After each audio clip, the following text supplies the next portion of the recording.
Good afternoon.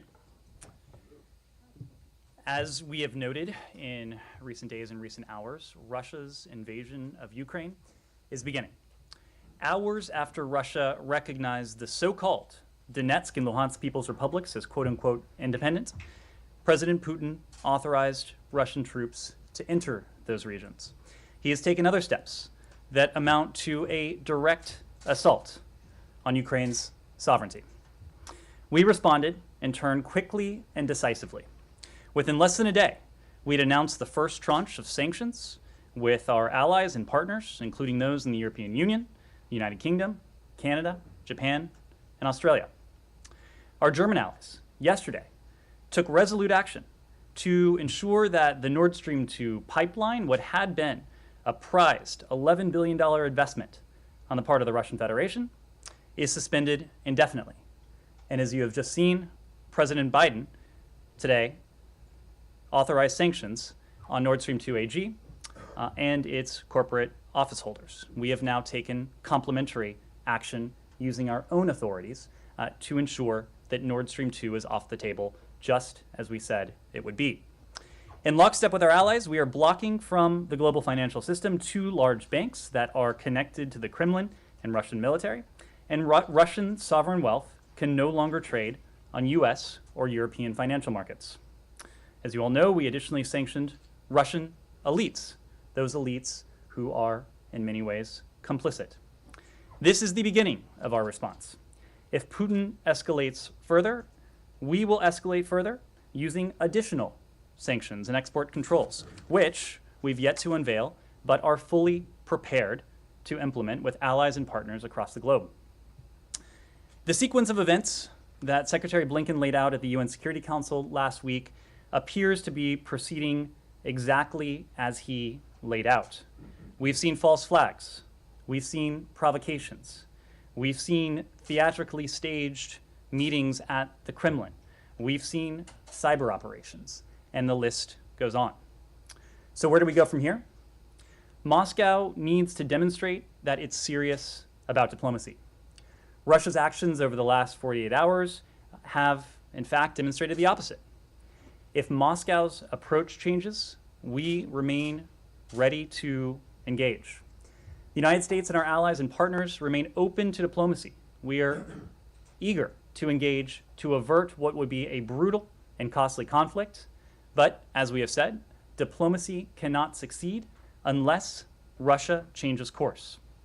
As we have said, we are prepared. We are prepared for any contingency going forward. Matt. Okay.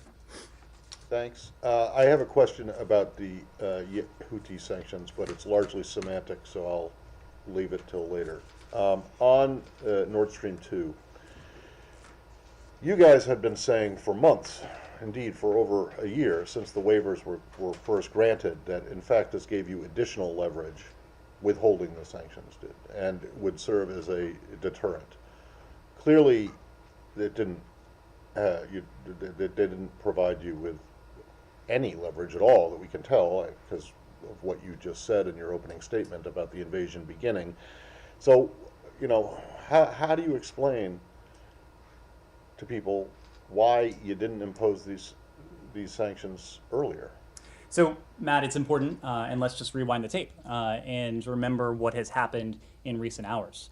Yesterday, within a short time frame of the Russian invasion beginning, Germany took decisive, resolute action to take Nord Stream 2 off the table. Today, we followed with our own complementary authorities using the powers and capabilities that we have. We have always said, in the context of Nord Stream 2, in the context of the steps that we are taking with partners and allies around the world, that one of the most important tools we have in our arsenal is transatlantic unity.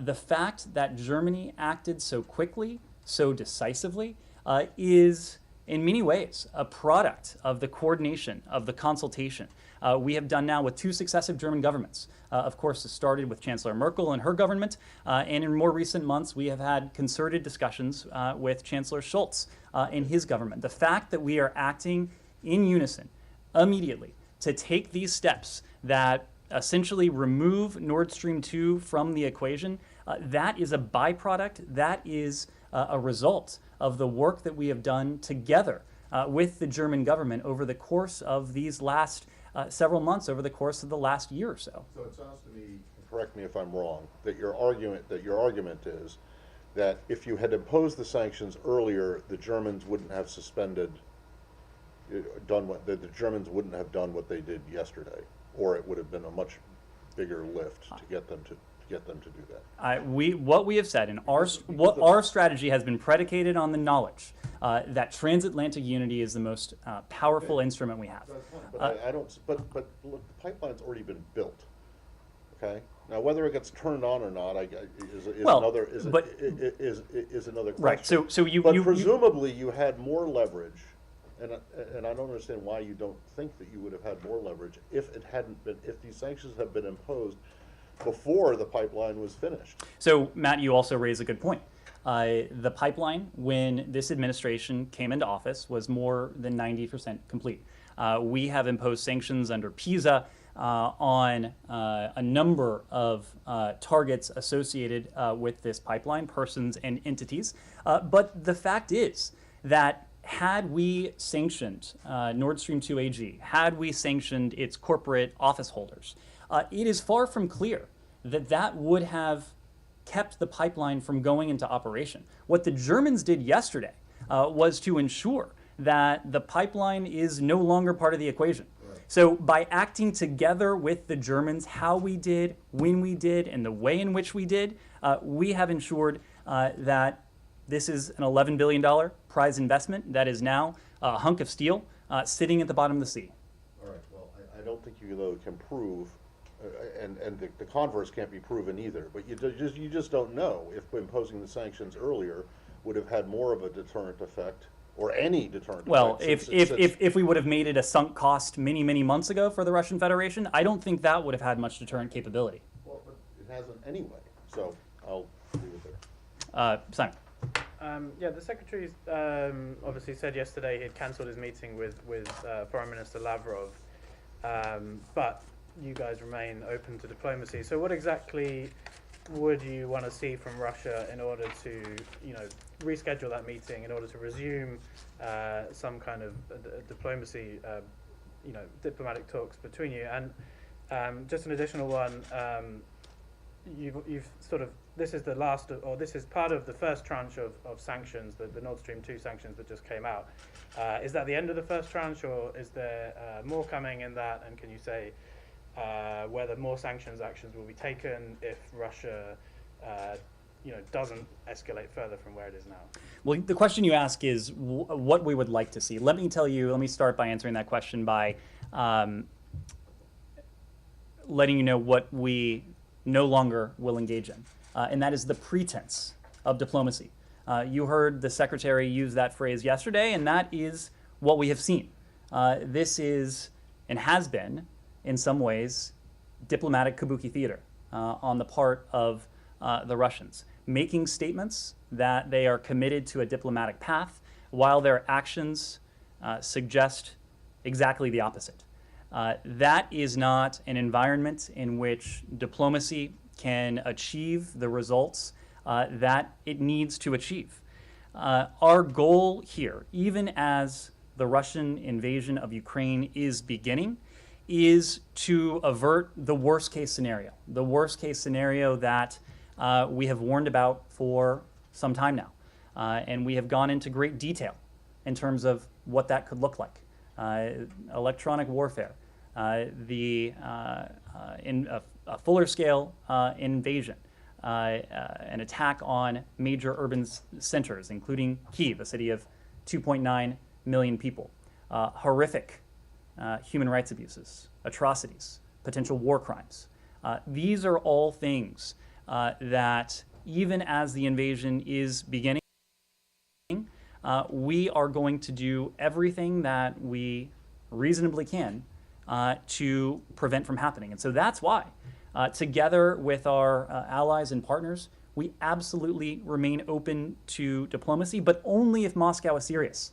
We are not going to engage in this pretense with them during which they draw out the process, suggest one thing, do another, ready their preparations, move their forces closer to the border, develop and refine their plans as they give the world a head fake that they are actually committed to the diplomatic path. Now, there are a number of ways that Moscow could indicate that it is serious. It essentially boils down to de-escalation. That would be the most concrete, the clearest indication that diplomacy has the potential to bear fruit, that diplomacy has the potential to save lives. That is the kind of diplomacy we are interested in. That is also not the kind of diplomacy that we have seen any indication as of yet that Moscow is interested in. Vivian.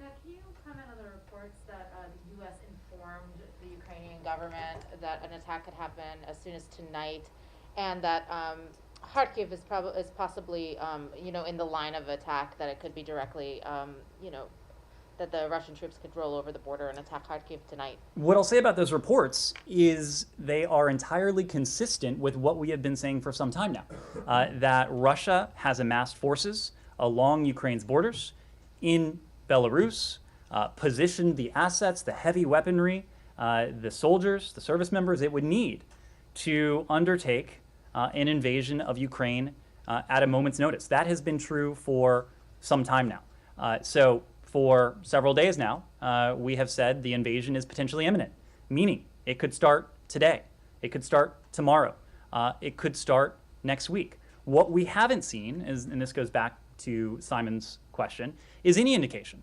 that the Russians are backing away from this. We have not seen any data points that alleviate the grave concern, the profound concern that we've been expressing for some time now. So the invasion remains potentially imminent, and Moscow is poised to do precisely the kinds of things that you just outlined. Can I just follow up really quickly also on something Simon said, that you and Simon discussed? You know, with this notion of diplomacy still on the table, and now you're saying that it's possible that, Donbass is obviously being attacked, if not actually, then rhetorically, that the Russians are now, acknowledging or recognizing their autonomy and sovereignty. So how can you then justify discussions about diplomacy when this is underway? I mean, you keep on saying that the Russians have to show that they're serious, they have to de-escalate, but could they pause things right now and possibly engage in talks with the U.S., or do significant sort of scale back have to happen? Do we have to see troops falling back before that's discussed? Is Donbass being regarded differently from the rest of the country? So you heard from our colleagues at the White House and others here over the course of the day yesterday, including the Secretary, that the invasion is beginning. And when we spoke about the beginning of the invasion, we talked about several developments over the course of that 24-hour period. Vladimir Putin's recognition of the so-called DNR and LNR, the order that he conveyed to the Ministry of Defense to deploy forces into the Donbass, the authorization that he sought to send Russian service members into service extraterritorially, the rhetorical assault, essentially, that we saw President Putin deliver against Ukraine, denying Ukraine its sovereignty and essentially its right to exist. Those are what we've seen, those are what we've heard, but as I just mentioned, there are some things, many things in fact, that Russia is poised to do at a moment's notice that we have not yet seen. A large-scale invasion, an assault on urban centers, the human rights abuses, the potential war crimes, the atrocities that we have great concern could take place. These are all things that we want to prevent. So you asked the question, why would we engage in diplomacy? Well, we would engage in diplomacy to save lives. We would engage in diplomacy to prevent an all-out war. This is a war that would be brutal, it would be costly, it would be, in many ways, devastating for the Russian Federation, of course, for the Ukrainian people, and the way in which the Russian Federation would wage this war, you heard from the National Security Advisor, it would not be type of conflict that you might imagine over territory or over concrete ends. You heard the National Security Advisor make the case that this would be a war waged against the Ukrainian people to subjugate them, to crush them, to exact, in many ways, revenge. This is what we want to prevent. So we are ready to engage, but we need a partner. We need a negotiating counterpart that demonstrates seriousness of purpose. We have not seen that from the Russian Federation. In fact, we have seen the opposite at every turn. Andrea. We have diplomats right now in Lviv, or are they spending the nights in Poland and going back and forth? Have we made any kind of commitment to the safe passage, to any kind of extraction, if you will, for key members of the Zelensky government, if necessary? And what would be our commitment to any insurgency that developed, given if it were a full-scale invasion, if any? I mean, there was training, there was support. And one final question. Should write these down. Sorry. Your reaction to former Secretary of State Pompeo and former President Trump praising Putin's cleverness, strength, and smartness in the last couple of I'll start days. with that one. I have no response. In fact, I have no words. To move on to Lviv, I think what you heard from us on Sunday is that the Secretary had determined that it was in the best interests, of the safety and security of our team on the ground, for them to temporarily relocate into Poland. They have been spending the night in Poland, but they have been regularly essentially commuting back into Lviv. Our chargé, Christina Kavin, has been leading the team back on the ground in Lviv. We have every expectation that they will continue to do so as long as the security environment remains permissive. When they are on the ground in Lviv, they're able to undertake emergency consular services to help Americans who may be seeking to leave the country. They are engaging with our Ukrainian partners, and they have important missions that they're able to fulfill in Lviv. But regardless of whether they're in Lviv, whether they are in Poland, that in no way changes the commitment we have to our Ukrainian partners. It in no way diminishes the partnership we have with Kyiv. We've remained in constant contact with our partners in the Ukrainian government, and that takes me to your question about any advice we may have passed on to the Zelensky government. The fact is that we are in contact with our friends and counterparts in Kyiv on a daily basis. As you know, Foreign Minister Kuleba was here yesterday. The president had an opportunity to speak to President Zelensky over the weekend. The secretary was in the Oval Office for that call. The President Zelensky and his team know that they have the steadfast and unwavering support of the United States. Of course, our goal in all of this is to avert that worst-case scenario, the worst-case scenario that we've already talked about in the course of this briefing. The fact is that the president and his team will make decisions in the coming days based on the best interests of their country and their people. The foreign minister was asked a question about this just yesterday. He provided an insight into their thinking, but these will be decisions that our Ukrainian counterparts will make based on their own determinations and their own calculus. In terms of our, let me put it this way, in terms of our continued assistance to our Ukrainian partners, the president has made very clear that in the event of a Russian invasion, which, as we have said, is beginning, we will not only continue our defensive security assistance to our Ukrainian partners, but we will double down on it. So on top of the unprecedented level of defensive security assistance that we provided to our Ukrainian partners over the last year, $650 million, including a $200 million drawdown that the president signed in December, deliveries of which continue to flow into Kyiv. flow into Ukraine, I should say. We will continue, not only continue to provide that support, but we will look to further that defensive security assistance for our Ukrainian partners. Kylie.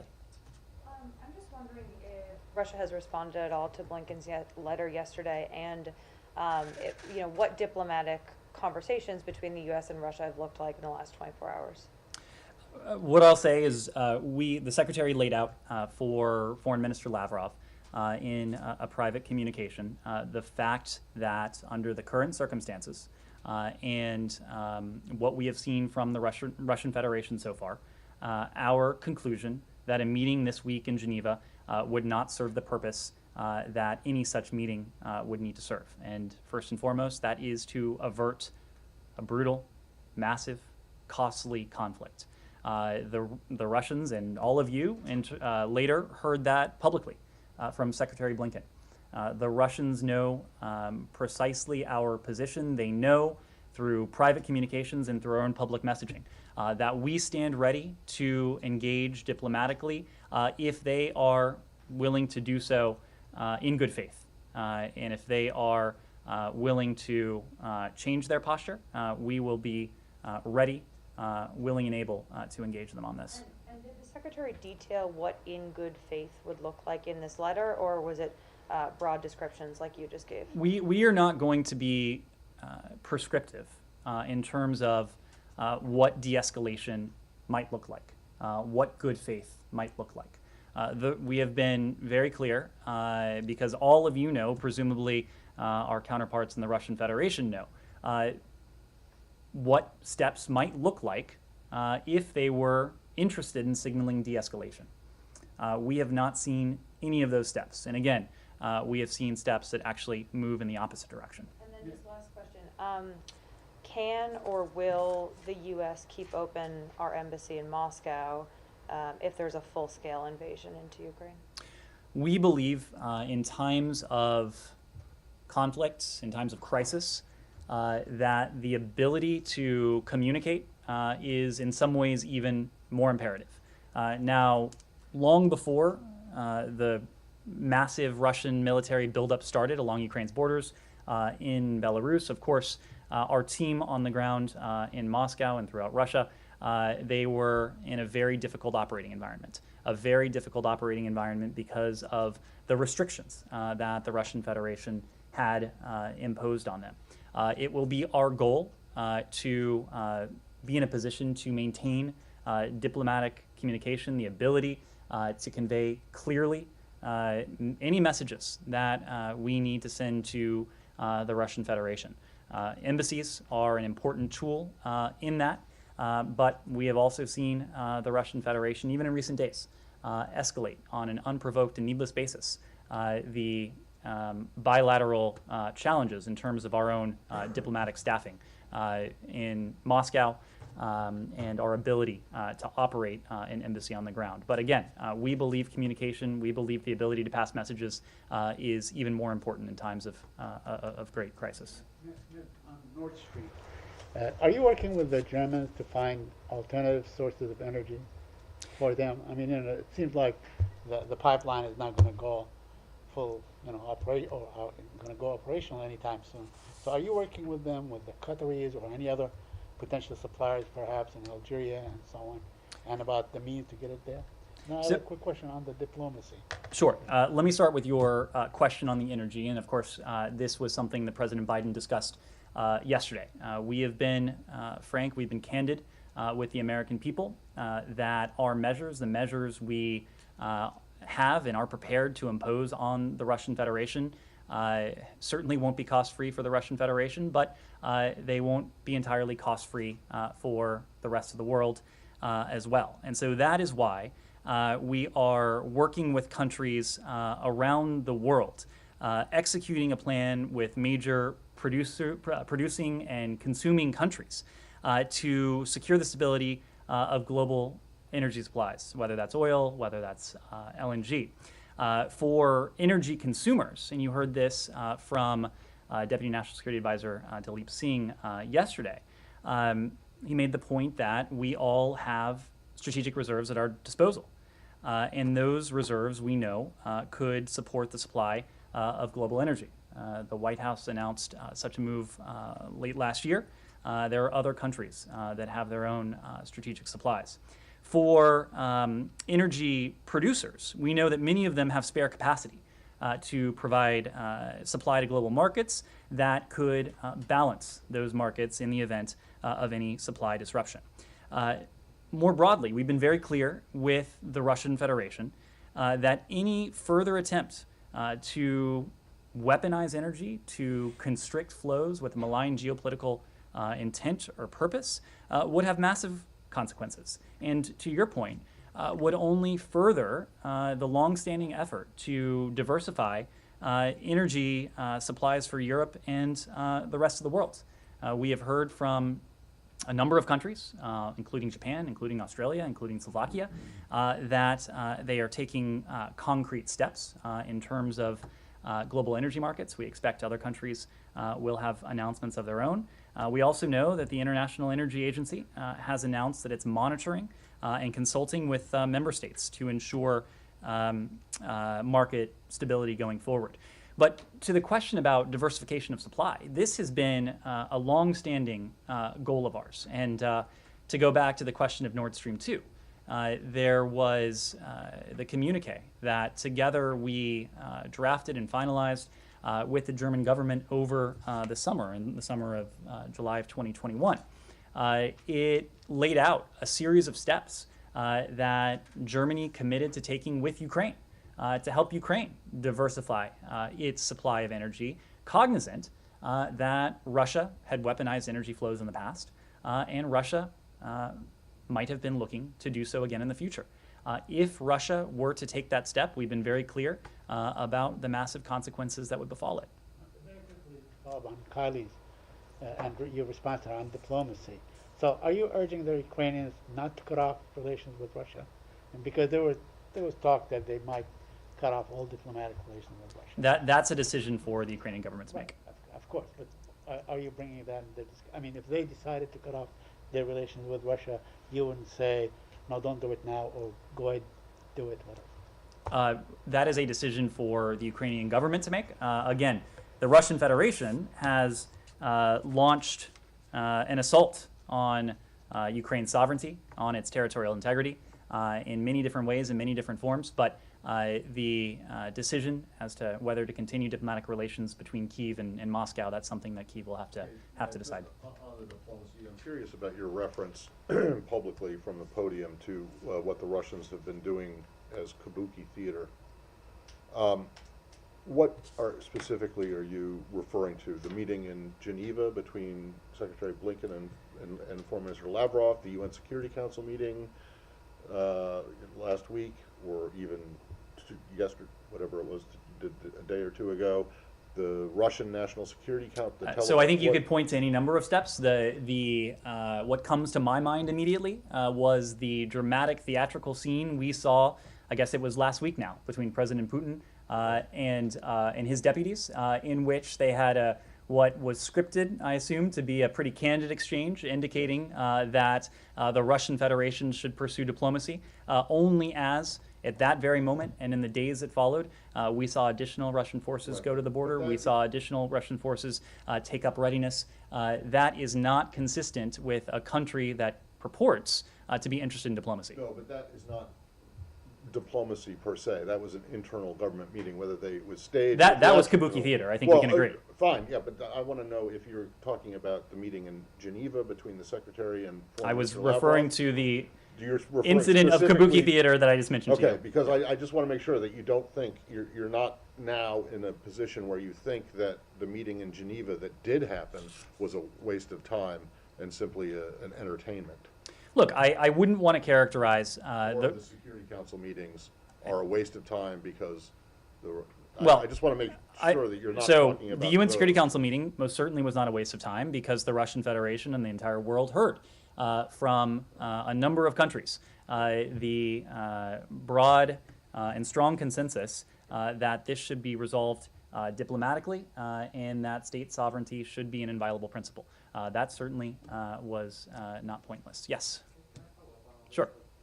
Because before Security Council meeting, U.S. officials said that they believed Russia could be using it as a pretext for this invasion. And you said earlier that this is and has been in some ways kabuki theater all along.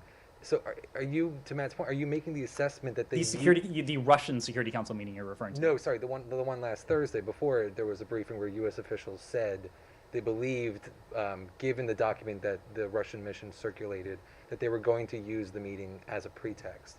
So do you assess now that all of these diplomatic engagements were part of a charade to give Russia cover, to show that they had been, engaging in good faith diplomacy in their mind? I wouldn't want to make a sweeping categorical judgment like that. What I will say is that if you take a step back, we have not seen any indication that Russia's stated commitment to the diplomatic path bore any resemblance to its actions, or that its actions reflected any stated commitment to the diplomatic path.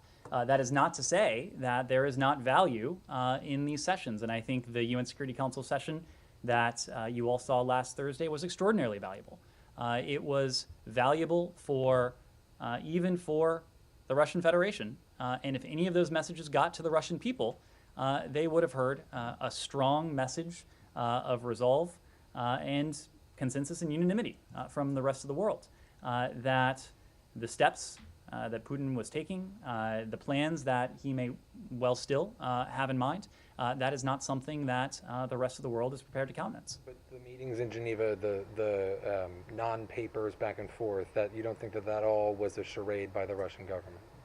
I am not prepared to use such wholesale language. Now, have we been able to deter and to prevent the worst case scenario? That's still an unresolved question.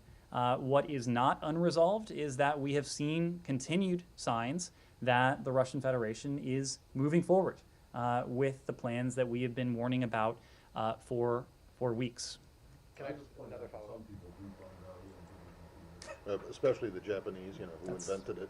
No, They pay to go see it. So no offense intended. Yes. Can I just another follow-up? Yesterday, Foreign Minister Kuleba said that their plan A obviously is to use diplomacy to deter Russia. Mm-hmm. Plan B is to defend every inch of Ukrainian territory. You've previously praised their restraint.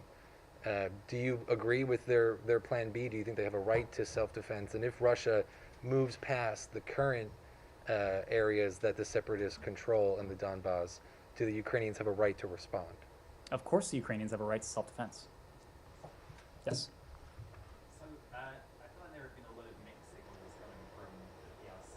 In terms of its stance on the Ukraine situation. At times they've talked about the importance of state sovereignty. At other times they've railed against NATO expansion. Has the State Department been in communication with PRC interlocutors seeking clarity on their position? And have you laid out any ways in which these ongoing signals might undercut US-China ties? And on a related note, you've kind of hinted before that if the PRC were to seek to undermine the impact of US sanctions on Russia, then the US would have countermeasures. Have those discussions continued with PRC interlocutors? Well, as you know, Secretary Blinken had an opportunity to speak to his counterpart, Foreign Minister Wang, just the other night. And one of the two primary topics they discussed was Russia's, the crisis that Russia has needlessly precipitated with Ukraine and with the rest of the world.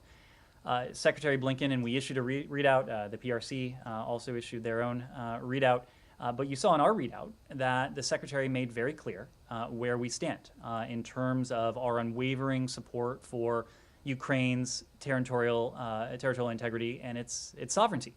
And I think especially that last point, sovereignty, should be an element that the PRC understands quite well. We often in statecraft, here the PRC cite this principle of sovereignty, which in any number of instances they have claimed should be inviolable, should be sacrosanct, should be one of the foundational rules that countries abide by and respect. So you'll have to ask the PRC how they marry that long-standing position with anything less than an effort to use the considerable influence and sway they have with the Russian Federation to urge Vladimir Putin to back down, to de-escalate. Whether they are doing that, you'll have to ask them. But we did see in the readout that our PRC counterparts are also calling for the situation to be resolved diplomatically and to be resolved peacefully. Now, whether Putin heeds that call, I think that is not something we yet know. What about relaying the potential impact on U.S.-China relations? Look, in terms of our bilateral relationship with In terms of China's support for Russia and its railing against NATO expansion and the potential, tacit endorsement that provides, what's the impact of that on U.S.-China relations? Well, we believe, and we've made this point not only about the PRC, but every responsible country in the world has, in our estimation, an obligation to use any influence it has with the Russian Federation to urge, to incentivize, to advocate for Vladimir Putin to back down, for the Russian Federation to de-escalate. Again, you will have to ask the PRC whether they have used their own considerable influence with the Russian Federation to that end. Of course, we've all read the 5,000-word joint communique, and we can glean our own conclusions from that. I think what gives us concern is that from that manifesto and from what we've seen not only in recent days, weeks, and months, but in recent years, is this growing partnership between Russia and the PRC. And I say it's concerning because we talk about a rules-based international order, a rules-based international order that has been at the crux of 7+ decades of unprecedented levels of stability, of security, of prosperity the world over, whether that's in Europe or the Indo-Pacific and places in between. It is true, we think, that Russia and the PRC also want a world order. This is a vision that they appear to be developing together, if you read that communique. But this is an order that is and would be profoundly illiberal, an order that stands in contrast to the system that countries around the world, including, by the way, Russia and in some ways the PRC, have built over the last 7 decades. It is an order that is in many ways destructive rather than additive. So that is, as we see this relationship develop, and we've seen something that gives us great concern. And of course, in recent days, we've seen Russia reach out to its autocratic counterparts in other corners of the globe. This gets back to one of the core points that the president has been making since before he assumed high office, and that is increasingly we are seeing the world divided between democracy and autocracy. It is and has been a charge of this president and this administration's foreign policy to act to unite our democratic colleagues around the world, to act in unison, to galvanize collective action. And I think whether the challenge has been what Russia is doing, whether the challenge has been what the PRC is doing, what we are seeing from state and non-state actors around the world, you've seen us succeed in that. But it will continue to be an animating principle as we continue to see the forces of autocracy, the forces of authoritarianism, the forces of illiberalism continue to work together and attempt to combine forces. But the other point, even as they try to do that, we are confident. We are confident in our own abilities. We are confident in our abilities as an international community. And whether that's the West, whether that's a community of democracies, whether it is our system of alliances and partnerships that span the globe. And we're confident for a number of reasons. If you look at it quantitatively, we have 50% plus of global GDP. We have a large share of the world's population. China and Russia, in terms of their GDP, are what, 20% of global GDP?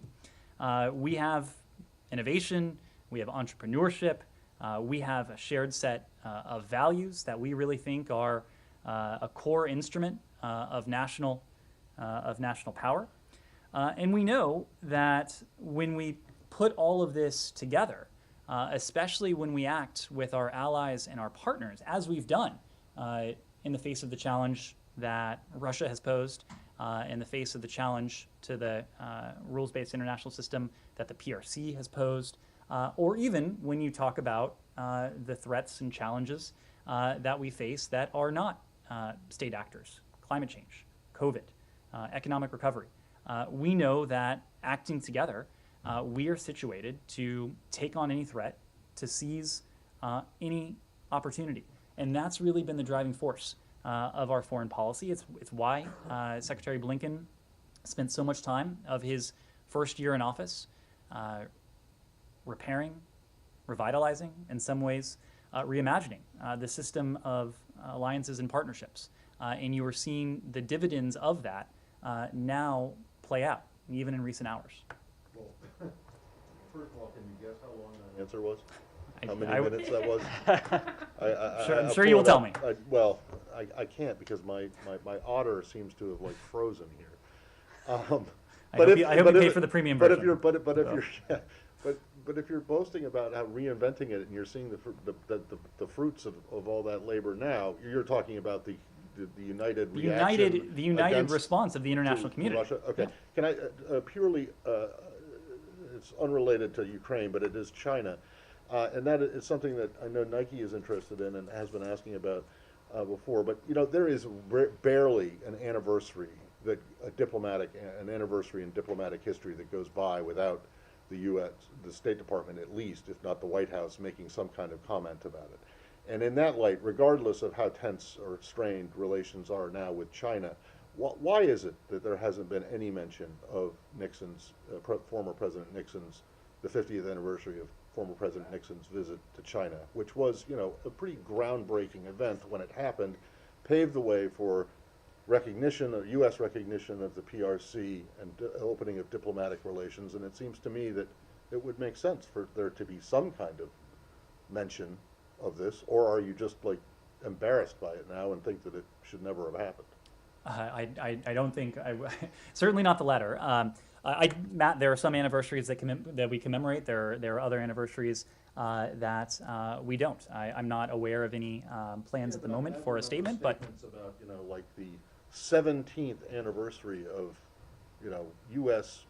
Iceland relations or something. Not to demean Iceland, but I mean, you know, these kinds of things get attention, and this one, which was, you know, a pretty big deal, a BFD, as the president might say, at the time and since, just seems to be being ignored. I don't know that we're ignoring it. I'm not sure that I would equate not putting out a formal statement with ignoring it. Nike. On Pakistan, can I ask about Pakistan Prime Minister Khan's visit to Russia? Does the State Department have an assessment of his visit at this timing? Well, we're certainly aware of the trip and the points I made earlier about the PRC in some ways apply here. We believe it's a responsibility of every responsible country around the world to voice concern, to voice objection to what Putin appears to have in mind for Ukraine. We've communicated to Pakistan our position regarding Russia's further renewed invasion of Ukraine, and we have briefed them on our efforts to pursue diplomacy over war. We have a long-standing partnership and cooperation with Pakistan. We view our partnership with a prosperous, with a democratic Pakistan as critical to U.S. interests, and we certainly hope when it comes to those shared interests, the aversion of a costly conflict, the aversion of a destabilizing conflict, that every country around the world would make that point clearly in unambiguous language in their engagements with the Russian Federation. Andrea. Can I just follow up on Khan's visit? On the timing of his visit, is it to the U.S. read that he's indirectly endorsing Putin? You would have to ask the Pakistani government I'm what the asking intent your is. read. You would have to ask the Pakistani government. I'm just not in a position to offer an assessment on the timing of a foreign counterpart's travel to another country.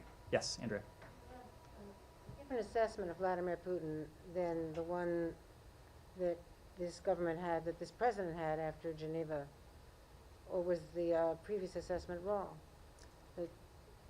The previous assessment and the assessment now is that we would prefer a relationship with Russia that is stable and predictable. But at every turn before Geneva, or just about every turn before Geneva, and at turns since Geneva, the Russian Federation has indicated that they have apparently little interest in that type of relationship. So we've always said that, and we said this before Geneva when we responded decisively in response to interference in our elections, in response to the Russian Federation's use of weapons of mass destruction against dissidents on foreign soil for solar winds, that we would respond decisively, strongly in response to these types of activities. We have. The same is true if Russia continues its invasion of Ukraine. Same principle applies. Separate question on a different subject, if I could ask a quick question about Iran. Okay, any final questions on Russia, Ukraine before we move on? Okay, please. Yes. Today, the Russian ambassador to Washington said that he doesn't remember a single day that when Russia lived without restrictions from the Western world. Putin proved he's immune to sanctions. He has $600 billion in Federal Reserves. He has been in the driving seat, making decisions to which the West is responding now, and was responding since 2008. Are you thinking of a strategical approach to deal with this? You just said that they are trying to change the world order. So to the statement from the Russian Federation that they have been under sanctions since 2014, that is, of course, accurate.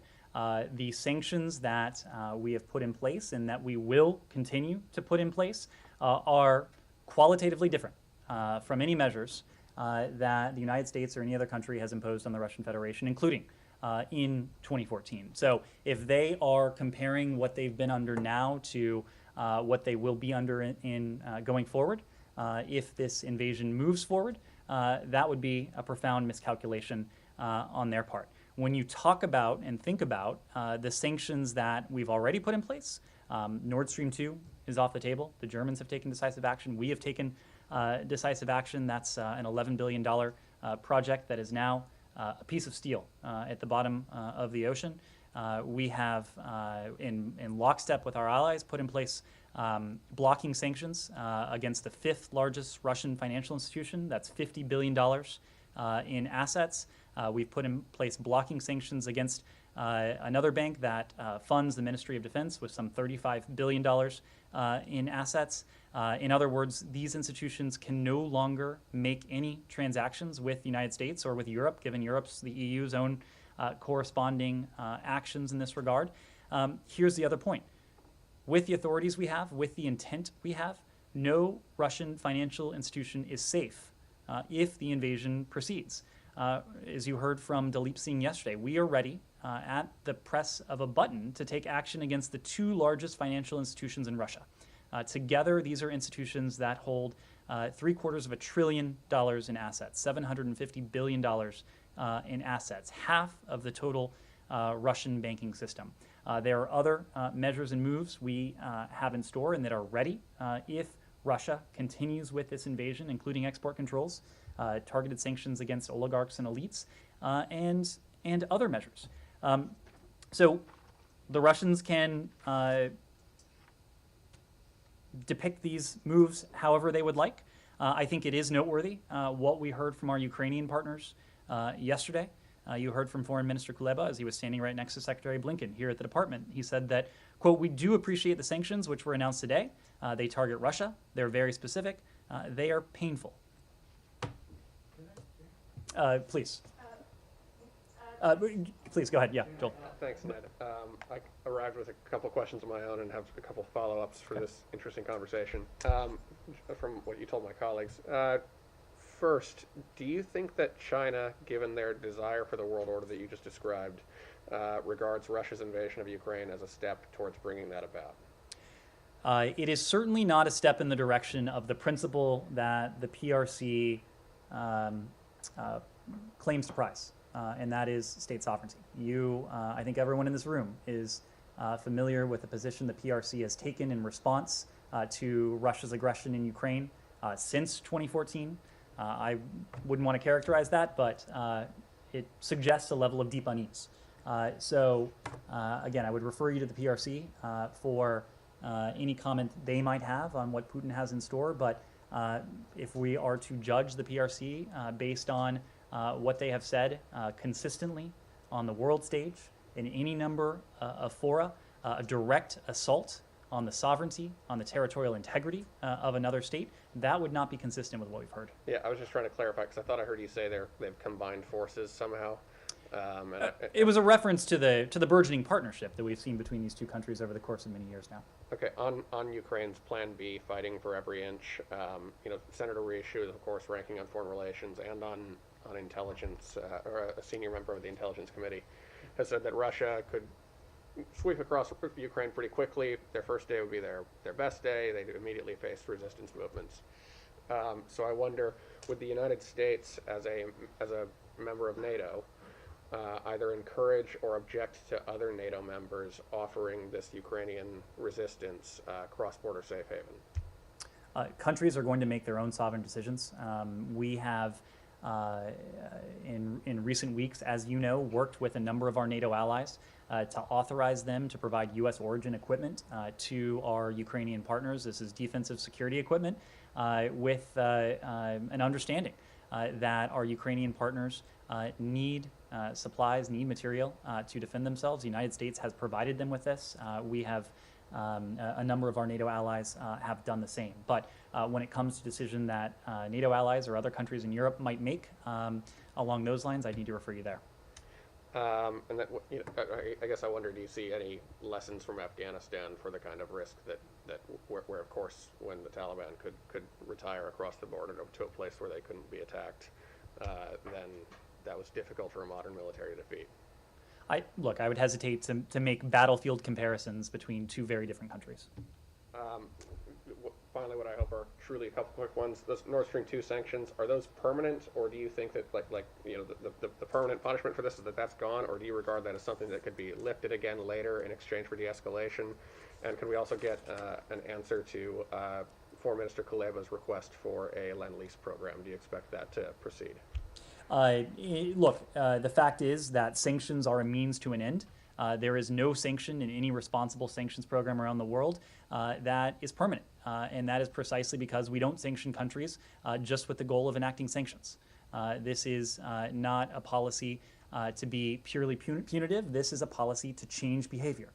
In this case, this is a policy to deter a further Russian invasion of Ukraine, to deter a war, a bloody, costly, devastating war that would take place on European soil and that would constitute the greatest threat to peace and security since the conclusion of World War II, certainly since the end of the Cold War. Wait, so now the imposition of sanctions is a deterrent? I thought we just spent the last couple of months, you and the administration spent the last couple of months arguing that the threat of sanctions was the deterrent, and that if you actually imposed them, then you would lose that deterrent. Matt, you've heard us say. Well, you can't have it both ways. We're not having it both ways, Matt. You have heard us say very clearly, if Russia's invasion escalates, if Russia's actions escalate, so too will our response. We are prepared to enact an escalating series of measures against the Russian Federation until and unless that the Russian Federation changes course. So look, I don't have any response to that, but specific response to that, but I will make the point that this has not been lend-lease. This has been a program of provision. We have provided our Ukrainian partners with, over the course of the last year, $650 million worth of defensive security assistance. We're in a constant conversation and dialogue with our Ukrainian partners about their defensive security needs, and that will continue. As I mentioned before, if the Russian invasion continues, we will not only continue with that provision of security assistance, but we'll double down on it. So Yeah, could I change topics? anything Yeah, left on very Russia, quickly Ukraine? On the Palestinians. In the very back, please. But we listened to the Russians also, and they present also, as they say, their legit security grievances. And it seems the West, in a way or another, did not reach any common. To which extent the U.S. and NATO now is really going into this offer of diplomacy? Where is the West going to give in into the security demands from Putin? So this is something we've spoken to at great length. It's actually something that we put in writing at some length. Subscribers of El País can see it with their own eyes. But we've been quite clear that there are some quote-unquote demands that the Russian Federation has put forward that are non-starters for us. The very principles that are at stake in terms of the rules-based international order, those are not negotiable. The idea that any other country can dictate the policy choices, whether foreign policy or domestic policy of any other country. That is not something we're going to negotiate. International borders, internationally recognized borders, sovereignty, the inviolability of borders, that is not something that is up for negotiation. But there are some areas that would improve our security, our own security environment, the security environment of the transatlantic community, and could address some of the stated security concerns of the Russian Federation. And we've delineated a series of those.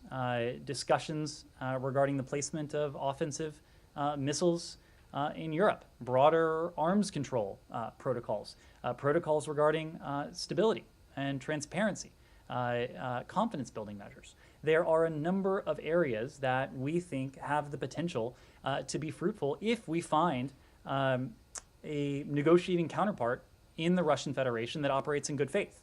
We have not found that yet, and I think at this stage, those sort of broader areas may not take precedence to the first priority that we have, and that's averting a bloody, costly, devastating war in Ukraine. So I think our diplomacy going forward, at least for the foreseeable future, if, again, we find a counterpart in Moscow that is willing to sit down in good faith to discuss these issues in good faith, we are going to be very focused on saving lives, on preventing a war, on seeing to it that the plans Putin has set in motion over the course of many months now do not go forward. Connor. Trevor Reed and Paul Whelan, do you have any indication that their cases are being treated separately from all this? Any concerns that the crisis would affect their detentions? We always treat the cases of U.S. hostages separate and apart from geopolitical issues and geopolitical dynamics. It remains an absolute priority for us to see the release of Paul Whelan and Trevor Reed, both of whom have been held unjustly, traveled to Russia as tourists, have been imprisoned on false charges that entire time. So it's a priority of ours. You do, but do you have any concern that the Russian government would not? Again, human beings should not be held as pawns in terms of state-to-state relations. It is our priority to see them released, to do everything we can to achieve their release as quickly as we can. And then secondly, do you have any new estimate of the number of Americans that would be in Ukraine at this moment in time? So as we've told you, late last year, October of last year, it was our assessment at the time that there were some 6,600 Americans who were resident in Ukraine. Now, that time frame is important because the very month, October 2021, that this assessment was last updated was the very month that we started urging Americans not to travel to Ukraine.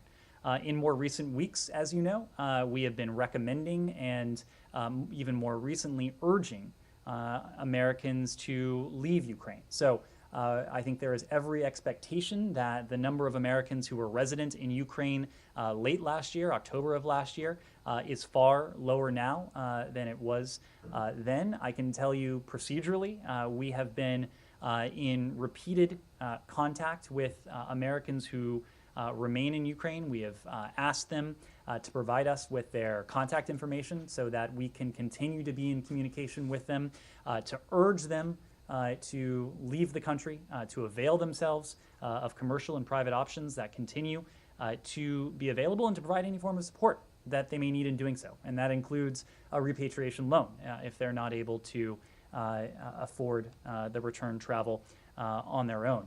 In addition, we have provided specific guidance on overland crossings that Americans can take, providing specific recommendations about border crossings. We have been engaged in diplomacy with our Polish allies to see to it that Americans need not have any sort of advanced authorization to travel across the border. We've even established a welcome center across the Polish border to assist Americans should they need any assistance, whether it's a passport application, whether it's any other form of consular assistance.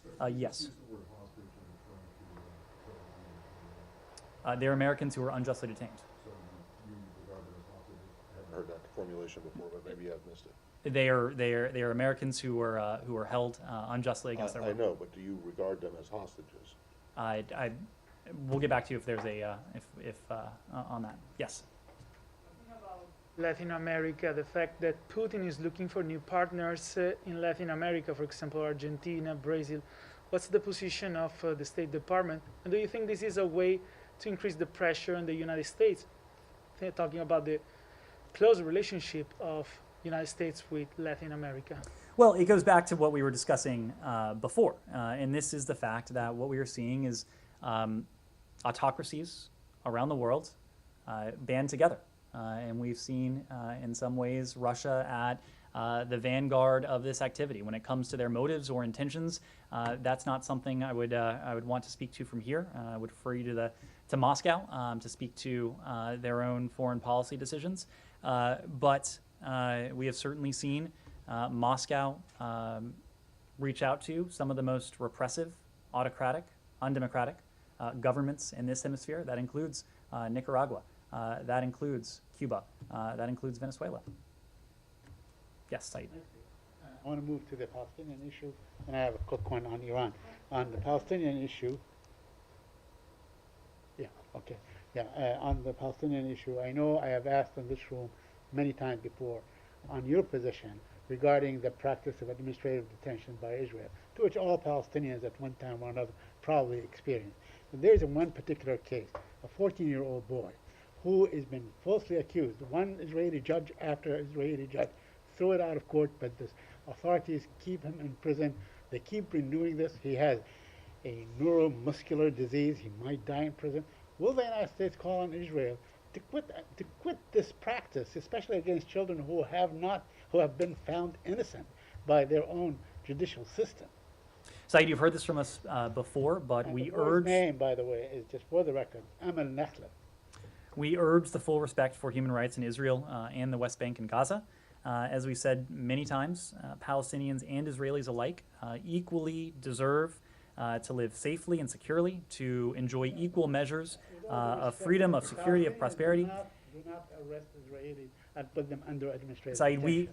and again, you have heard this from us before, but we continue to elevate the role of human rights in our foreign relations and to encourage, to your question, legal reforms that advance respect for human rights of all individuals. My second question, also pertains to the holding of dead Palestinians, killed Palestinians, those who have been killed by the Israeli authorities for years on end. Is that a form of collective punishment? Does this administration view this as a collective punishment?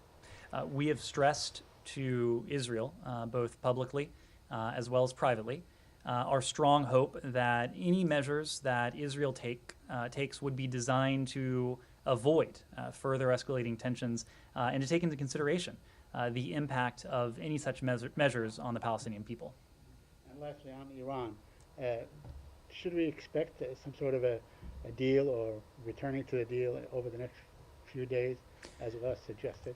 Well, you've heard this from my colleagues, but there has been significant progress, and we are close to a possible deal, but at the same time, a number of very difficult issues remain unresolved. What we know is that there is very little time remaining to reach a deal, to resolve these remaining issues, given the pace of Iran's nuclear advances. You've heard us say this before, but it remains true that even as we are narrowing the set of issues we're discussing, nothing is agreed until everything is agreed.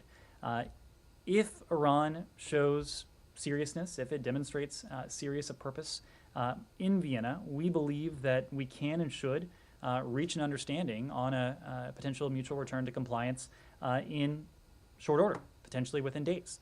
But anything much beyond that, if this were to drag on any longer than that, would put the possibility of return to the deal at grave and profound risk. Andrew. Any more specific and characterizing the remaining issues, whether they involve, equipment, centrifuges, compliance, verification, broad categories, Ned? I really can't, and that is primarily because we are at this decisive stage where it is incumbent on the Iranians and all parties to do everything we can to narrow those differences. We're going to be a little bit more circumspect at this especially sensitive period.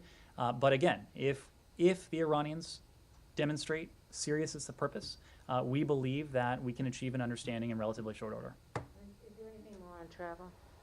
On travel. By the Secretary. Oh, by the Secretary?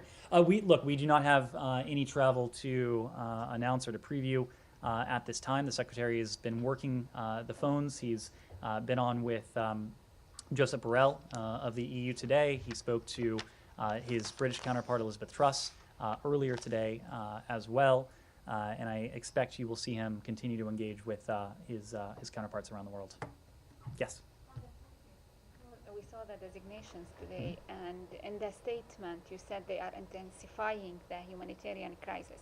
When you removed them last year from the terrorist organization list, you said you did that for humanitarian purposes. Is the State Department, my first question, is the State Department objecting designating them as a terrorist organization? So as you know, there's a review underway regarding that very question, so I'm not in a position to speak to it in any great detail. What I can say is that we have a number of tools at our disposal, including the tools we use today in mounting sanctions and designations against these Houthi-affiliated individuals and entities that can hold the Houthis accountable for their reprehensible behavior. We are committed to doing so. We will continue to do so. We will use every appropriate tool to hold accountable those Houthi leaders who are responsible for the terrorist attacks against our partners in the region, for the violence in Yemen itself, for the humanitarian emergency, which by many estimations is now the world's worst humanitarian catastrophe, with some 16 million people who are suffering from food insecurity and malnutrition. So we are committed to doing everything we can to bring this conflict to an end, knowing that only through a diplomatic resolution will we be able to, on a sustainable basis, calm the violence, ease the humanitarian suffering of the Yemeni people, and mitigate the threat that the United States and our partners face from the Houthis, including in the in the context of these attacks. Iran, do we expect anything regarding the detainees ahead of the deal? Again, this is an issue that is of the utmost importance to the United States. At every single opportunity, we make the release of Americans, of other third country nationals, a priority of ours. We have been clear that the nuclear negotiations in Vienna and our efforts to see our unjustly detained citizens released, these operate on separate tracks precisely because a potential return to the JCPOA has always at best been an uncertain proposition, and we want the release of our citizens to be a certain proposition. So we have not explicitly tied our Americans, tied these individuals, these detainees, to progress in the nuclear talks. But as Rob Malley has made clear, it is certainly, it colors our engagement in Vienna and elsewhere, knowing that this is a government that is unjustly detaining Americans and other third country nationals. So in every other context we're doing this, but certainly in the case of Iran, we're making every effort to see our Americans, to see other third country nationals released just as quickly as possible. So back on Yemen and the Houthis. And I realize that a lot of people probably think this is just a semantic thing, so I'll keep it short. But these designations were made under an executive order that is a counterterrorism executive order. And you, in the Secretary's statement and the Treasury statement, it refers to the Houthis committing terrorist acts. But it doesn't identify them as terrorists. And the EO, they're being designated under a counterterrorism EO simply because of their affiliation with the IRGC Quds Force, which is a designated foreign terrorist organization. So my question is, do you believe that the Houthis as a group are terrorists? You say that you've designated them under a counterterrorism executive order. You accuse them of launching terrorist attacks, but you won't call them terrorists. Matt, why not? So this is a question that's based on semantics, but we've been very clear that the Houthis have launched reprehensible terrorist attacks against our partners in the region. These may be attacks that are targeting our partners, but these types of operations have the potential not only to harm citizens of Saudi Arabia, citizens of the United Arab Emirates, but Americans who may be in the region as well. So we have been very clear that these are terrorist attacks. Yeah, but you're not saying that the Houthis themselves are terrorists, and I'm just wondering why.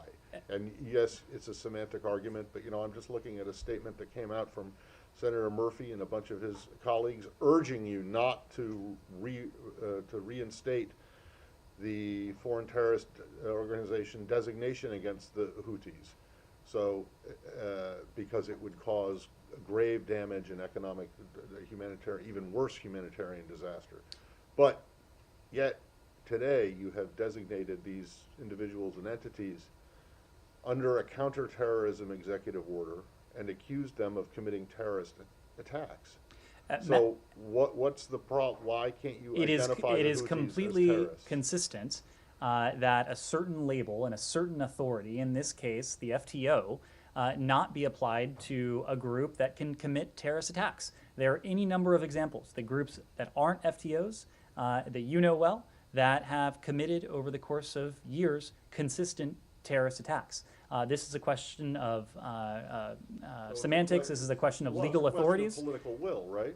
It is a question of us demonstrating that we have a number of tools and a number of authorities to hold Houthi leaders and others affiliated with this movement accountable for their reprehensible actions, including the terrorist attacks that they've undertaken in recent days against our partners in the region. Can you give me an example of a group that has been committing terrorist attacks for decades that has not been labeled an FTO? Matt, I think there are a number of examples. You could look at the Taliban as a group that is not an FTO that I think you would probably agree has committed terrorist attacks. Thank you all very much.